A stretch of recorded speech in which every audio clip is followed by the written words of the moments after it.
अस्सलाम वालेकुम। दानिश अहमद हाजिर है एक और नया कोर्स लेकर, जिस कोर्स का नाम है सच और सच की ताकत, truth and power of speaking truth.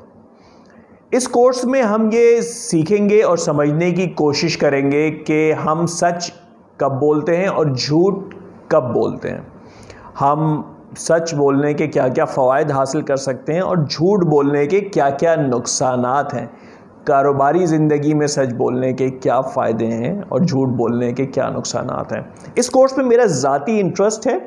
मैं पिछले 15 साल से ट्रेनिंग की फील्ड से जुड़ा हुआ हूँ। हज़ारों बच्चों को अभी तक सॉफ्ट स्किल्स की ट्रेनिंग करवा चुका हूँ और मेरी अपनी बहुत सारी ऐसी स्टोरीज़ हैं सच से रिलेटेड जो मैं आपसे, जिनमें से कुछ हक़ाइक़ पर मुबनी स्टोरी आपको सुनाना पसंद करूँगा कि मैंने कब सच बोला और उस सच का मुझे मेरी पर्सनल ज़िंदगी में और कारोबारी ज़िंदगी में मुझे क्या फ़ायदा मिला और कैसे मिला। तो मेरे कोर्स को बहुत ध्यान के साथ सुनिएगा, समझने की कोशिश करिएगा और इन चीज़ों को अपनाने की कोशिश करिएगा। इससे आपका, हमारे पूरे माशरे का फ़ायदा है। Thank you so much. शुरू करते हैं ये कोर्स।